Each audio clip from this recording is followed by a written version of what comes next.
জামাতের ভাইরা, আমার জামাতের মহিলা কর্মীরা, শিবিরের ভাইরা, যুব বিভাগের ভাইরা, জামাতের সাথে সংশ্লিষ্ট সকলে, এই যে আপনারা এত পরিশ্রম করলেন, এই জোট সঙ্গী হিসেবে আমার প্রতি আপনারা যে মহাব্বত, যে দরদ আপনারা দেখাইছেন, যে ঝুঁকি আপনারা নিছেন, আপনাদের সকলের কাছে আমি সারা জীবন আমি আপনাদের কাছে কৃতজ্ঞ থাকবো। আমি চাই এই মানুষগুলা যারা এতগুলো পরিশ্রম আপনারা করছেন, আল্লাহ রাব্বুল আলামিন যেন আপনাদেরকে তার উত্তম যাজা দান করেন। এই যে খেলাফতের ভাইরা, তাদের মার্কা রিক্সা মার্কা, আমি আল্লামা অমরুল হককে ফোন দিয়ে কইলাম যে হুজুর, আমার এখানে এত বড় রাঘব বোয়াল, তার বিরুদ্ধে ইলেকশন করতেছি, আমার মার্কায় এজেন্ট থাকতে দেবে কিনা ভিতরে তার নিশ্চয়তা নাই, আপনি আপনার মার্কাটা আমার এখানে একটু রাখেন। ওই মার্কাটা রাখলে ওই মার্কা তারা প্রচারণ করতে পারবে না, অল্প কয়টা ভোট পাবে, ভুলে যে কয়টা ভোট পায় 300-350 মতো ভোট পাইছে। এই যে তাদের জন্য দল হিসেবে তাদের ক্রেডিবিলিটির প্রশ্ন, তা সত্ত্বেও খেলাফতে ইসলাম তারা আমায় যাতে জয়ী হয়ে আসাটা সহজ হয়, যাতে ইলেকশন ইঞ্জিনিয়ারিং কেন্দ্রের মধ্যে করতে না পারে, আমার যাতে আর একটা সেট আপ এজেন্ট বেশি থাকে, এই জন্যে আবু শাহমা ভাই তিনি খেলাফত থেকে দাঁড়াইছিলেন। এই মানুষটা রিক্সা মার্কা দিয়ে দাঁড়াইছে ঠিকই, কিন্তু সবসময় প্রচার করে গেছে শাপলাকলির। এই যে মানুষগুলো পরিশ্রম করে গেল, আমি তাদের কাছে কৃতজ্ঞ, আমি তাদের জন্য দোয়া করি আল্লাহ তাদেরকে উত্তম জায়গা দান করুক। আর আমার দল এনসিপি, অল্প কিছু সময় হলো আমার এই দলটা হয়েছে, অল্প কিছু সময় হলো দলটা হয়েছে। এই দলটার কোনো ব্যাকআপ নাই।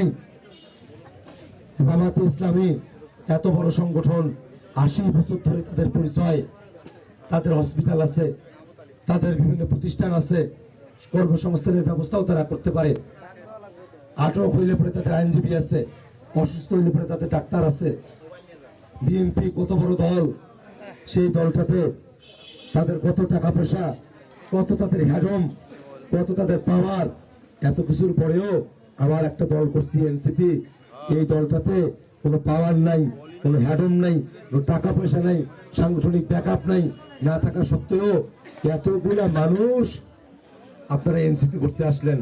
আমার দিকে তাকায়া, আমি অনেকের নাম পরিচয়ও জানি না, আমি তাদেরকে কইলাম যে ভাই, 1 বছর আপনাদের আমি খোঁজ খবর পাই নাই, আবার এই যে একটা মাস নির্বাচনের সময়, তোমরা তো আমারও দলের মানুষ, এই সময়টাতে অন্য যে দলগুলো আছে তাদের সাথে আমি আমার যোগাযোগটা রাখি।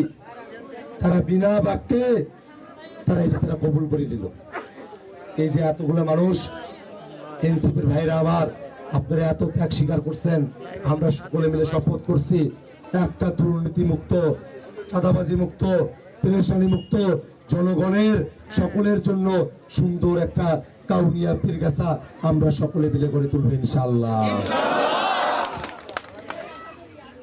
ভাইরা, একটু সবার কাছে অনুরোধ করি, কাইও কথা কন না, হ্যাঁ, সবাইগুলো মাইকের অবস্থাটা ভালো না, আমার গলার অবস্থাটাও ভালো না, নিজে নিজেকে কথা কন না, কথা না করে না ইশারাতে কাজ করা যায়, যায় না ভাই, যায় না কাজ করে ইশারাতে।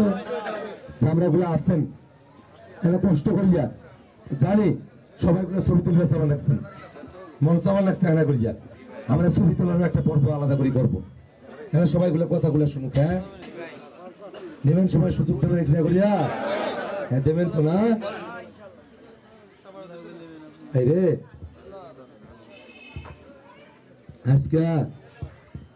আজকে যদি সাপটাগুলি মার্কাটা না জিততো রে ভাই, আমার কতগুলো ভাই এতক্ষণ তারা বাড়িতে থাকতে পারতো না রে ভাই, আমার কতগুলো ভাই এতক্ষণ তাদের হাড় গোড় গুলো ঠিক থাকতো না রে ভাই, আমার ভাইরা তাদের বাড়ি ঘর গুলো এতক্ষণ ভাঙ্গে দিত রে ভাই, এতক্ষণে আমাদের উপরে কত জুলুম নিপীড়ন করতো রে ভাই, কতগুলো ভাইকে তারা হুমকি দিয়ে ফেলাইছে, কতগুলো ভাইকে কাটবে, মারবে, কত কিছু করবে, কত হুমকি।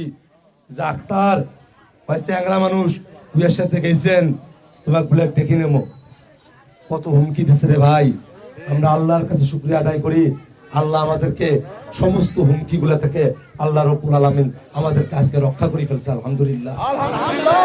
আর দেখেন একটা দিন পার হয়ে গেছে, আমার দলের যারা নেতা কর্মী, শাপলা কুলের যারা কর্মী আছে, জামাতের যারা লোক আছে, সাধারণ মানুষের যারা আছে, আমাদের উপরে হামলা করছে, আমাদের মাথা তো ফাটে দিচ্ছে, আমাদের নাক চাটলে দিচ্ছে, আমাদের মাইক কাড়ি নিয়ে গেছে, আমাদের ভিডিও কাটপিস করছে, কত কিছু বললো।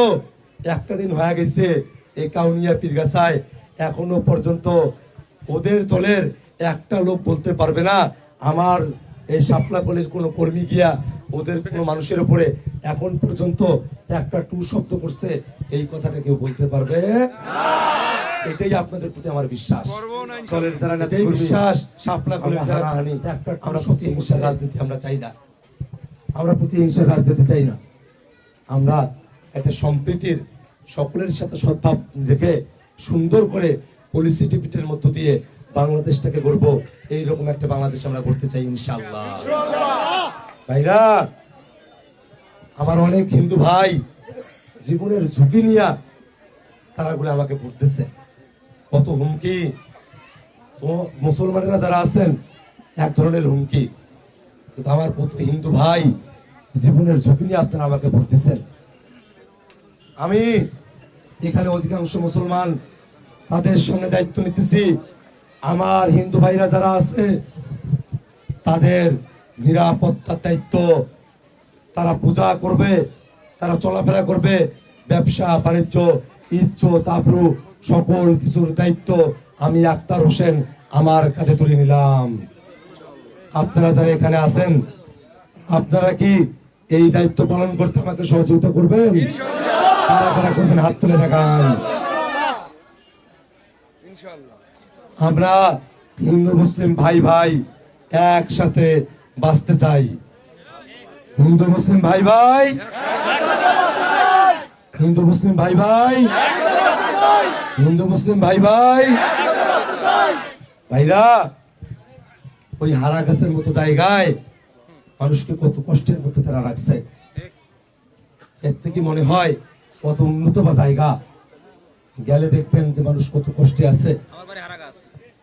বাইরে কলোনির মধ্যে সিরিয়ালে দাঁড়ায় থেকে তারপরে টয়লেট ছাড়া লাগে, এর মতো কষ্ট হইতে পারে? কি মান সম্মানের ব্যাপার, টয়লেটের সামনে লাইন ধরে দাঁড়িয়ে থাকা লাগে, কোনো বেতনাদি ভালো নাই। এই মানুষগুলো কি কষ্টে আছে? কিছু হুমকি দিয়ে রাখছিল, চর চাতুরিতে আমার ভাইদেরকে থাপ্পাইছে, মোল্লাটারিতে হুমকি দিছে, লাঠি বের করছে, মডেল কলেজে আমাদের টেবিলটা ভাঙ্গি দিছে, ধরে থাপ্পাইছে, পল্লিমারিতে লাঠি দিয়া হামলা করছে আমাদের উপরে। সবগুলো জায়গায় কত হামলা করলো, কত ভাবে মানুষকে তারা বন্দি করে তুলল, কত ভাবে মানুষকে তারা প্রেশারের মধ্যে রাখলো। তারপরেও এই হারা গাছে আমাকে মানুষেরা ৫,০০০ মানুষ আমাকে ভোট দিচ্ছে, আলহামদুলিল্লাহ। ভাইরা, তোমরা গুলা মন খারাপ করেন না, তো হারা গাছের একটা ভোট এটি থাকার ১,০০০ ভোটের সমান। এই জন্য ভাইরা, এই হারা গাছের এই মানুষগুলা যারা এই ভয়ের মধ্যে ছিল আমাকে ভোট দিচ্ছে, তাদের সম্মানে এই হারা গাছটাকে আগায় নিয়ে যাওয়ার জন্য আমার সামর্থ্যের যা সামর্থ্য থাকবে তার সর্বোচ্চটা দিয়া আমি হারা গাছের জন্য কাজ করবো ইনশাআল্লাহ। আমার কাউনিয়া উপজেলা, আমার এই কাউনিয়া উপজেলার জামাত ইসলামের সংগঠনটাও দুর্বল, এখানে এনসিপিটাও দুর্বল, সাংগঠনিক তো দুর্বলতা আমাদের এখানে। অথচ এই সাংগঠনিক দুর্বলতা থাকা সত্ত্বেও আমার কাউনিয়ার মানুষেরা তাদের সাথে টক্কর দিয়া আমার মানুষেরা যে এতগুলা মানুষ আমাকে ভোট দিল, আমার কাউনিয়ার মানুষেরা, আমি তাদের জন্য কাজ করে যাব ইনশাআল্লাহ। আর পীরগাছার মানুষেরা কতগুলো হাজার ভোটে আমাকে তারাগুলো আগায় রাখলো, কতগুলা মানুষ কত হাজার ভোট দিয়ে আমাকে আগায় রাখলো। ইনশাআল্লাহ আল্লাহ আমাকে তৌফিক দিলে আমি পীরগাছার জন্য কাজ করবো ইনশাআল্লাহ। ভাইরা, আমার বাড়িটা এমন একটা জায়গায় পড়ছে, এর থেকে 3 মিনিট হাঁটলে পীরগাছা শুরু, জানেন এটা? এই 1 থেকে 3 মিনিট হাঁটলে পীরগাছা শুরু। কাউনিয়া পীরগাছার মাঝ বরাবর আমার বাড়ি। আল্লাহ আমাকে যদি তৌফিক দেয়, আমি কাউনিয়ার জন্য কাজ করব, হারা গাছের জন্য কাজ করব, গোটা পীরগাছার জন্য কাজ করবে ইনশাআল্লাহ। দোয়া করবেন সবাইগুলা, করবেন দোয়া ইনশাআল্লাহ। ভাইরা শোনো, একটু পানি খাই।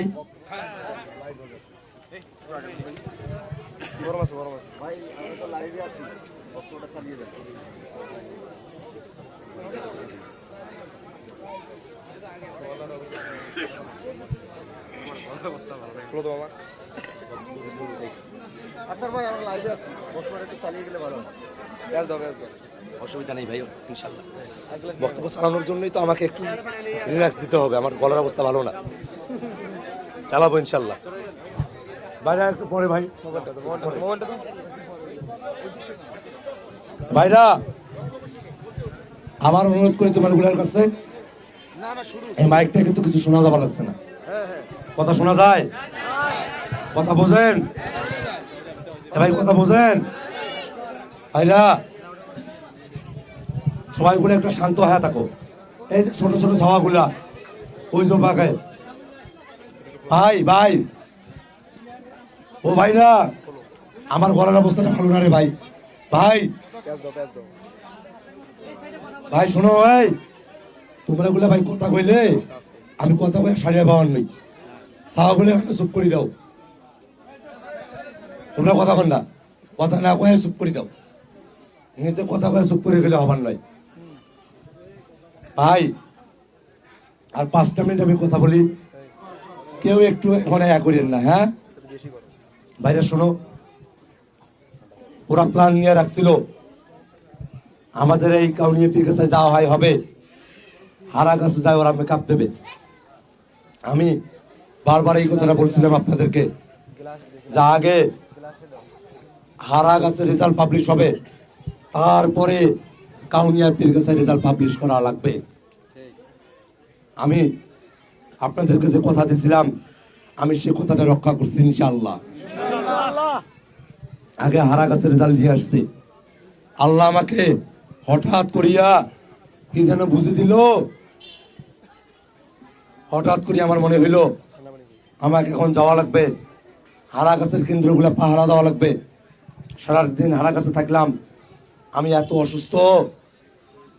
আমার প্রধান সমন্বয়কারীর বাড়িতে আমি থাকলাম, মলম দিলাম কপালের উপর দিয়া, মাথাত নবরত্ন তেল দিলাম, ওষুধ খাইলাম নাফা, যাতে করিয়া আমি আনা সুস্থ হবার পাই।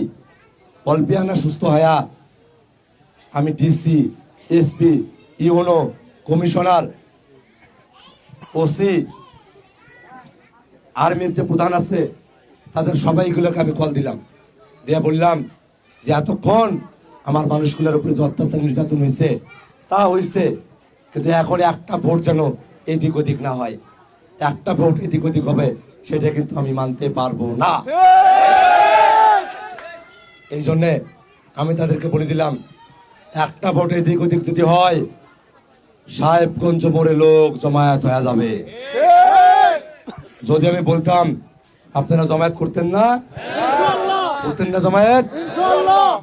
ভাইরা, হঠাৎ করে আমার মাথায় বুদ্ধি আসলো যে হারা গাছের মতো একটা জায়গা, এই জায়গায় আমার ভোটগুলো আমাকে গুনি নেওয়া লাগবে। হঠাৎ করে আল্লাহ আমাকে এই বুদ্ধিটা দিল। আমি কেন্দ্রে কেন্দ্রে যাওয়া শুরু করলাম, যায়া প্রিজাইডিং অফিসারদেরকে বলা শুরু করলাম যে কোন বুথে কয়টা ভোট পড়ছে সেটা হিসাব আমাকে দাও। আমাকে হিসাব দিতে চায় না। আমি বললাম আমি একজন প্রার্থী, আমাকে হিসাব দেওয়াই লাগবে। কোন বুথে কয়টা করে ভোট পড়ছে সেই হিসাবটা আমাকে দেওয়া লাগবে। আমি একজন একজন করে সহকারী প্রিজাইডিং অফিসারকে খোঁজা শুরু করলাম, রুমে রুমে যাওয়া দৌড়া শুরু করলাম, যা ধমকা কইলাম আপনি 1 নম্বর বুথে সহকারী প্রিজাইডিং কয়টা ভোটে বুথে পড়ছে আমাকে হিসাব দেন, এখনই স্লিপ নিয়ে আসবেন, আমি দেখবো। আমি সবাইকে বাধ্য করলাম আমাকে হিসাব দেওয়ার জন্য। আমি সুন্দর করে লিখে তুললাম। এইভাবে অনেকগুলো কেন্দ্রে গেলাম। যাওয়ার পরে ধুমের কটিতে যখন আমি গেছি, দেখি অবস্থা খুবই বিগতিক। আমি ভাবলাম, মাথায় চিন্তা আসলো যে কোনো সময় ওরা রাস্তার মধ্যে গাছ ফেলে দিয়া আমাকে ওরা রাস্তা আটকে দেবে। আমি আমার ছেলেপিলেগুলোকে বললাম যে তোমরা প্রস্তুতি গ্রহণ করো, প্রশাসনকে কল দাও, আমাদের আশেপাশের যত লোকজন আছে তাদেরকে তোমরা জানায় দাও, এরা কিন্তু যে কোনো সময় আমাকে আটকে দেবে।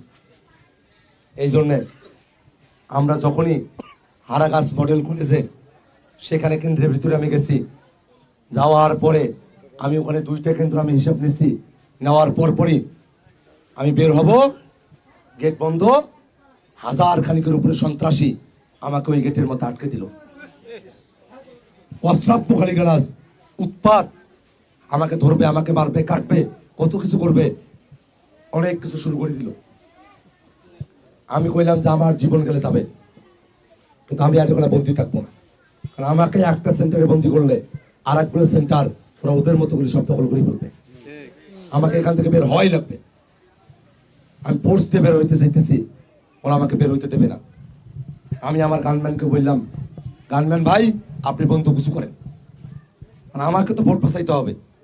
আমাকে লোকজন বলতেছে যে আপনি এই অবস্থায় যায় কি করবেন, তো মারবে আপনাকে। বাইরে আমি তো জানি আজকে যদি আমি না জিততাম, আজকে আমার কতগুলো মানুষের লাশ এখন ওরা ফেলে দিত। আমার এতগুলো লাশের চিন্তা আমার মাথার মধ্যে, আমি আমার নিজের জীবন নিয়ে আমি চিন্তা করি নাই। আমরা নিজের জীবন নিয়ে চিন্তা করা মানুষ না। অনশন করছি যখন, জীবন চলে যাইতে পারতো। আপনার ভাইদের নিয়ে আন্দোলন করছি, জীবন চলে যাইতে পারতো। জেল খাটছি 24 অভ্যুত্থানের সময়টাতে, রাস্তা শুতে গেছিলাম যখন, তখন আমার মাথার কাছে সাউন্ড গ্রেনেড ফুটাইছে, মরে যাইতে পারতাম। আল্লাহ আমাকে বাঁচায় রাখছে, এই হিম্মত আমাদের আছে। আমরা জীবনের পরোয়া করি না। আমাকে আমার ভোটটা সঠিকভাবে আদায় করে নেওয়ার জন্য হইলো আমাকে বের হওয়াই লাগবে, আমাকে কেন্দ্রে কেন্দ্রে যাওয়া লাগবেই। ইতিমধ্যে আর্মির লোকরা চলে আসছে, আসিয়া এমন পাইটেন টিকেসা শুরু করছে,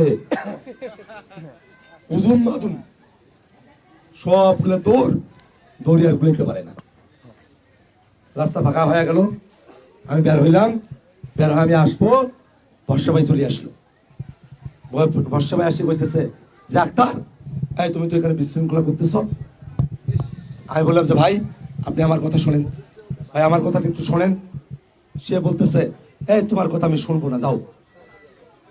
আমি তখন ম্যাজিস্ট্রেট এবং আর্মির প্রধান সেখানে ছিল। আমি তাকে বললাম যে dear magistrate, this guy doesn't want to hear me. আমি এই লোককে একটা কথা বলবো না, যা কথা আবার আপনাদের সাথে আমার হবে, এই লোক যেন একটা কথা আর না বলে। ম্যাজিস্ট্রেট আমাকে বললো যে ভাই আমাদের উপর কি আপনার বিশ্বাস নাই, আমাদের উপর কি আপনার আস্থা নাই? আমি বললাম যে ভাই আপনারা আপনাদের কাজটা করেন, কিন্তু আমার যেটা কাজ আমি নিজের হাতে ওই কাজটা করতে চাই। আমার নিজেরটা আমাকে নিজে বের করে নিয়ে আসা লাগবে। আচ্ছা ভাই বের করে নিয়ে আসবেন, কিন্তু ভাই এই যে অবস্থা এখানে গেলে ভাই কি একটা অবস্থা হওয়ার লাগছে, দেখবেন লাগছেন, এটা না করলে হয় না ভাই। আমি বললাম যে ভাই ম্যাজিস্ট্রেটকে বললাম আপনি আইন দেখেন, আইনের মধ্যে কি আছে, একজন প্রার্থী ভোট যখন গণা হইতেছে ব্যালট পেপার, সেই ব্যালট পেপারটা নিজে গুনতে পারে কিনা এটা আইনে আছে কিনা করেন। ম্যাজিস্ট্রেট বললো যে হ্যাঁ একজন প্রার্থী ভোট গণার সময়টা তো ওখানে থাকতে পারে। আমি বললাম যে আমিও থাকবো, আমাকে যাইতে দিতে হবে। আমাকে অনুরোধ করলো যে ভাই এখানে যে পরিস্থিতি, আপনি ভাই 2-3টা কেন্দ্রে যান। আমি বললাম যে আচ্ছা ঠিক আছে, আমাকে 5টা কেন্দ্রে যাইতে দেন। ইতিমধ্যে আমি 12টা কেন্দ্রে গেছি, আরো 5টা কেন্দ্রে যদি যাই তাহলে 17টা হয়ে যাইবে। ওখানে কেন্দ্রই 20টা, আর 3টাতে যা করে করুন, আমার হিসাবটা বের করে নিয়ে আসা লাগবে। এবার পাশে থেকে বর্ষা ভাই কইতেছে এই হারা গাছ আমার। আমি কইলাম যে ভাই হারা গাছ তো আমারও তো কাউনিয়া পীর গাছের মধ্যে। এই হারা গাছের জন্য গত 1 বছরে 6.5 কোটি টাকার স্পেশাল বাজেট আমি নিয়ে আসছি। এই হারা গাছ তো আমারও। এখন বলে যে আক্তার তুমি তো এখানে বিশৃঙ্খলা করতে আসছো। আমি তখন ম্যাজিস্ট্রেটকে বললাম যে magistrate, I object this language, this word. আমার কোনো লোক এখানে বিশৃঙ্খলা করতেছে না, তার লোকের এখানে বিশৃঙ্খলা করতেছে। অবশ্যই সে যে বিশৃঙ্খলা শব্দটা বলছে এই শব্দটা তাকে এক্ষুনি প্রত্যাহার করতে হবে। এবার সে বলতেছে একটা ধোত রে ভাই, ভাই তুই জিতবো না মুই জিতি, এত কথা বার কি আছে? কথা সত্য, হাড্ডাহাড্ডি লড়াই হয়েছে না? হ্যাঁ, আমি তাকে বললাম মজা করি যে ভাই আর চিন্তন বাদ দাও তো, তোমার খেলা আমি পৌর মেয়র বানিয়ে দেবো, আইসো কিন্তু চাই। এরপরে আমাকে ম্যাজিস্ট্রেট জিজ্ঞেস করলো যে ভাই আপনার লোকেরা যদি বিশৃঙ্খলা করে, আমি ম্যাজিস্ট্রেটকে বললাম শেষ দিনের প্রচারণার দিন আমার মধুপুরের মিছিল দেখিয়া যখন মাইক কারি নেওয়া হইল, হাজার হাজার মানুষ ছিল, ওই মানুষগুলোর সামনে আপনি আসছিলেন, আমি বলছিলাম যে চুপ, সবগুলো মানুষ একবারে চুপ হয়ে গেছে। আমি বলছিলাম চোরের জন্য রাস্তা করে দাও, সঙ্গে সঙ্গে মানুষেরা চোরের জন্য 10 সেকেন্ডের মধ্যে রাস্তা করে দিয়েছিল। আপনি নিজের চোখে সেটি থেকে আসছেন। আমি গ্যারান্টি দিয়ে বলতেছি আমার যারা কর্মীরা এখানে আছে তারা একটা কথা আমার পারমিশনের বাইরে তারা বলবে না, আপনি তাদেরকে কন্ট্রোলে নেন। আর্মি আমাকে বলতেছে যে ভাই ঠিক আছে আপনি যান কেন্দ্রগুলোতে, আমরা একটা গাড়ি আপনার সামনে দিই। আমি বললাম না, আমার গাড়ি সবার সামনে যাবে, আমার গাড়ির সামনে আমি কোনো পুলিশ আর্মির গাড়ি আমি দেখতে চাই না, আমার কর্মীরা আছে, আমি আছি, আমার মতো করে আমি যাব, আপনারা পেছনে থাকেন। আমাকে তখন আর্মিটা বুঝি বলল যে ভাই সরকার নিরাপত্তার জন্য আপনার একটা গানম্যান দিচ্ছে, তাহলে আমাদের একটা গাড়ির সামনে থাকলে আপনার অসুবিধা কি? আমি বললাম যে না, ভালো বলছেন, যান একটা গাড়ি সামনে দেন। গাড়ি সামনে দিচ্ছে, দুটো পুলিশের গাড়িগুলো আস্তে আস্তে যায়, থামি থামি যায়। আমি তো বুঝলাম হ্যাঁ আমাকে রাত করে দেবে, ওটা বলা সূর্য ডুবে দেবে, তারপরে আমি যাবার বাবার নই, ওর থেকে বের বারো বাবার নই, এই অবস্থা করবে ওটা এখন আমার। এবার আমার সাথে চালাকি করে আমরা আন্দোলন করি আসা মানুষ, আমাদেরকে আন্দোলন শেখায়। লাইভে গেলাম, লাইভে গিয়ে যখন বলা শুরু করছি তখন দৌড়িয়া সামনের গাড়ি থেকে ওসি নামিয়ে এসিয়া ভাই, আমি বললাম যে ভাই 5টা যাবার চাইছিলাম, অন্তত আমাকে 3টাতে নিয়ে যাওয়াই লাগবে, এই 3টে বেশি ঝুঁকিপূর্ণ। আচ্ছা ভাই নিয়ে যাবো, এসে চলো। দরদি স্কুলের সামনে গেলাম, বর্ষ ভাইয়ের হাত ধরিয়া দুইজনে একসাথে আমরা কেন্দ্রের ভিতরে ঢুকলাম, হাসতে হাসতে ঢুকলাম, হাসতে হাসতে আসলাম, আসি দেখি বর্ষ ভাইয়ের গাড়ির গ্লাস ভাঙ্গা। কেমন করে ভাঙ্গা জানেন? এমন করে ভাঙ্গা দেখি বোঝা যায় ভেতর থেকে ভাঙছে, কারণ কাজগুলো এই পাকে এরকম হয়ে আছে, ভেতর পাকে ঢুকিনি, বুঝছেন ব্যাপারটা? এরপরে অমৃতপি শুরু করে দিল আমাকে দেখি যে এনসিপির লোকেরা বর্ষা ভাই ক্যান্ডিডেট তার গাড়িটা ভাঙছে। আমি বর্ষা ভাই বললাম যে ভাই আপনার গাড়ির সামনে 3টা পুলিশের গাড়ি, আপনার গাড়ির সামনে 4টা আর্মির গাড়ি, আমার এনসিপির 6টা লোক আমার গাড়িটাতে বসিয়েছে, আশেপাশে কোনো আর লোক নাই। আচ্ছা তারপরেও আমার এনসিপির লোক যদি আপনার গাড়িটা ভাঙ্গি থাকে, এই ম্যাজিস্ট্রেট আপনি এখনই তাকে গ্রেফতার করেন। আমরা ওই বর্ষা ভাইয়ের গাড়ি যে আমরা ওগুলো ভাঙছে, ওমার গুলার গ্রেফতার আমরা ওগুলো এলাও চাই, চাই না তোমরা গুলা? আমরা দেখতে চাই বর্ষা ভাইয়ের গাড়ি গায়ে ভাঙলো, চান না? বর্ষা ভাইয়ের গাড়ি ভাঙ্গার বিচার করা লাগবে, দেখবেন নয়? আমরা বিচারটা চাই ইনশাআল্লাহ। তারপরে আমি আসলাম, আমি ইউনোকে ফোন দিয়ে বললাম আমি কিন্তু প্রত্যেকটা কেন্দ্রের কত ভোট পড়ছে সেই হিসাব কিন্তু আমি নিয়ে আসছি, একটা যদি এদিক ওদিক হয় কোন রাস্তা কিন্তু ফাঁকা থাকবে না।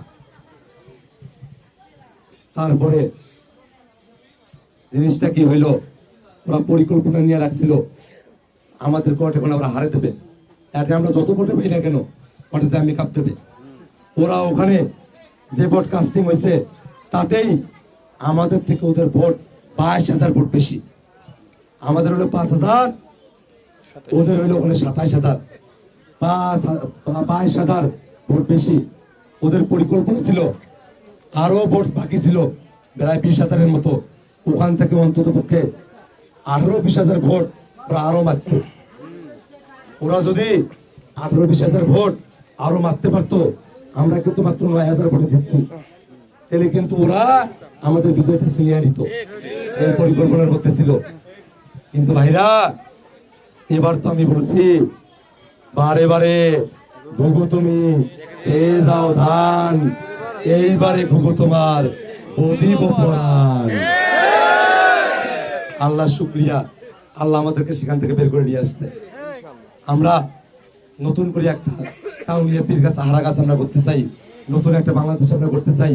এই বাংলাদেশটাতে যারা 24-এর অভ্যুত্থানের সময়টাতে যারা জীবন দিল, যাদের কারণে আজকের এই দিন, এই 24-এর অভ্যুত্থানের শহীদেরা তাদের রক্তের উপর দিয়া এতগুলা মানুষ আমার বাড়ি পর্যন্ত আসছে। আল্লাহ, এই 24-এর অভ্যুত্থানটা যারা করলো, সেই মানুষগুলাকে তুমি শাহাদাতের মর্যাদায় কবুল করে নাও বাবু। আমিন। এই যে এত মানুষ, এই যে এতগুলা মানুষ, আপনি এত পরিশ্রম করে আমার এতক্ষণ আসছেন, এত পরিশ্রম আপনারা করতেছেন।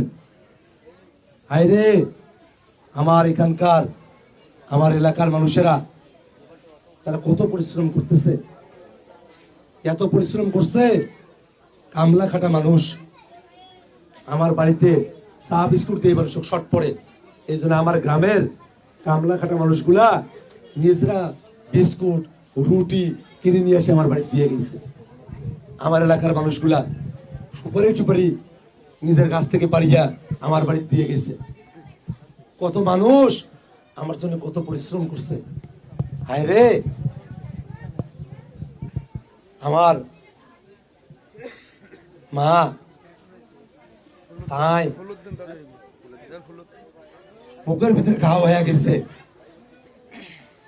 7 দিন ধরে ঘাও, কিছু খাবার পায় না, পড়ে গেছে। আমার সেই মাও আমার কয় না তার চিকিৎসার কথা, টাকা খরচ হইবে এই ভয়ে, অথচ জানার পরে একদিনে চিকিৎসায় তার মুখের ঘাওটা ভালো হয়ে গেছে। আমার নিজের সহধর্মিনী স্ত্রী, আমি তাকে সময় দিতে পারি নাই, কত পরিশ্রম করতেছে। আল্লাহ কোন ভাগ্য গুণে এমন একজন সহধর্মিনী আমাকে মিলাই দিছে, এমন প্রতিবেশী আমাকে মিলাই দিছে, এমন মানুষ আমাকে মিলাই দিছে। এই যে মানুষগুলা, আপনারা সবাই এত পরিশ্রম করতেছেন, আমার জন্য কামলা খাচ্ছেন না? সবাই নিজের মতো করে, নিজের মতো করে কামলা খাচ্ছেন না? ইনশাআল্লাহ আমি আল্লাহর কাছে দোয়া করি, আমিও আপনাদের জন্য আমিও কামলা কাটি চলবো ইনশাআল্লাহ। ভাইরা, আমরা বঞ্চিত এলাকার মানুষ, আমার এলাকার মানুষের কাজগুলা সরকার যাই গঠন করে করুক, আমরা যদি বিরোধী দলেও থাকি, সরকার যে গঠন করে করবে, কিন্তু আমার এলাকার কাজ, একটা কাজ যদি হেরফের করা হয়, এলাকার সব মানুষ নিয়ে আমরা ঢাকার অফিস আমরা গ্রাহ দেবো ইনশাআল্লাহ। আমরা আমাদের এলাকার কাজ বের করে নিয়ে আসবো, দোয়া করবেন ইনশাআল্লাহ, ইনশাআল্লাহ।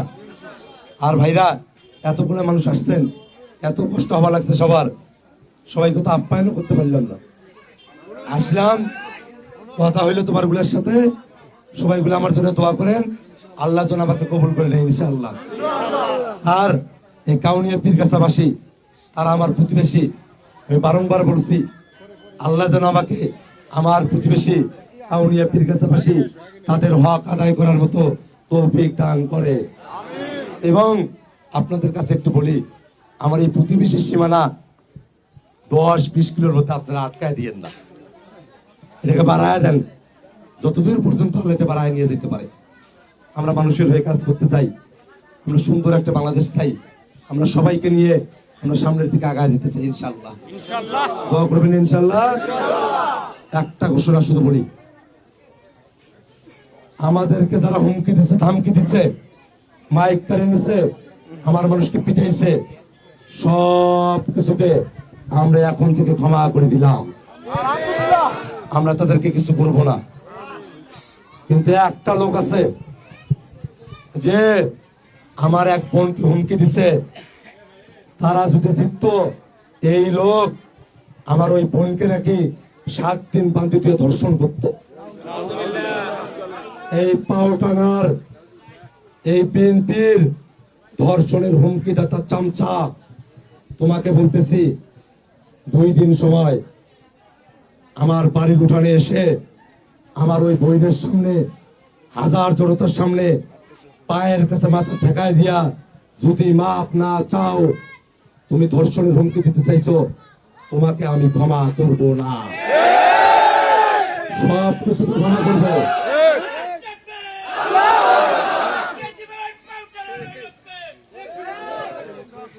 সবাইকে ক্ষমা করব, সবার জন্য ক্ষমা। সবাইকে আমরা আপন করে নেব। যারা আমাদের ভোট দিচ্ছে, ভোট দেয় নাই, আমাদের কোনো ফারাক নাই, আমরা এখন সবার, তাই না? কোনো দলমত নাই, কোনো দলমত নাই, কারো উপরে হয়রানি হইতে দেবো না। আমার দলের কোনো লোক কারো উপর হয়রানি করলে যতক্ষণ পর্যন্ত এইটা বিহত করতে না পারছি, ততক্ষণ পর্যন্ত ওই লোকটা আমার দলের লোক থাকবে না। এটা আমি বিহিত করব, কিন্তু কথা বলতেছি সব কিছু মাফ করব।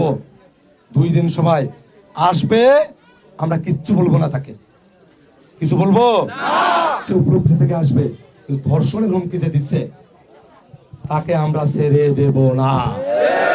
সে মাপ চাইবে, মাপ পাবে, মাপ চাবে না, যেটা শাস্তি, সেই শাস্তি কড়াই ঘন্টায় বুঝে পাবে ইনশাআল্লাহ।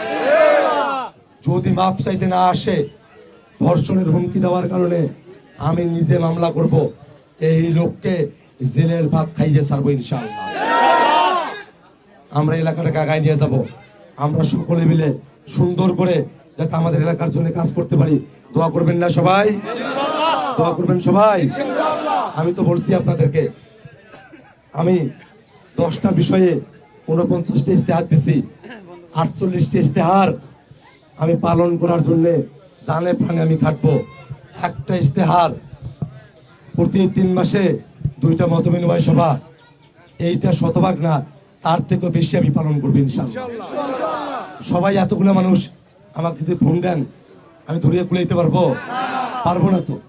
কিন্তু 3 মাসে 2 বার আপনাদের সাথে আমি 1 to 1 কথা বলবো ইনশাআল্লাহ। কাজ যদি করবেন নাও পারি, তাও আপনাদের সাথে গল্প করা আমি বাদ দেব না। এত মানুষ আমার জন্যে আপনারা গল্প করে বেড়াইছেন। আমি তো বলছিলাম আমি 20 টাকা দিয়ে ভোট করতে পারবো না, এটা উচিত না। 20 টাকার ভোট আমাদেরকে ধ্বংস করিতেছে। আমাকে ভোট করা লাগছে আপনাদের কথায়, আপনাদের গল্পে, এবং আল্লাহর কি রহমত, এই আপনারা আমার মা বোনেরা আপনারা সকলে মিলে এত গল্প করছেন। এত আমার সাংগঠনিক দুর্বলতা, এত কমতি থাকার পরেও আপনাদের গল্পে আপনারা এত গল্প করছেন, সেই গল্পে আল্লাহ আমাকে ভোট পার করে দিয়েছে আলহামদুলিল্লাহ। সবাই দোয়া করেন ইনশাআল্লাহ। আসসালামু আলাইকুম। ভাই শোনো, এখন এই প্রোগ্রাম শেষ, সবার সাথে কথা হইল, নামাজের সময় আমি নামাজ পড়ে যাব, সবাই নামাজে যাব। যারা যারা আমি বলি একটু আমি বলি ভাই, যারা যারা ভাই ভাই অনুরোধ, একটা লোক শুনবেন না ভাই, এটা ভাই করে দোস্ত, ভাই এটা ভাই করে দোস্ত, ভাই এটা ভাই করে দাও।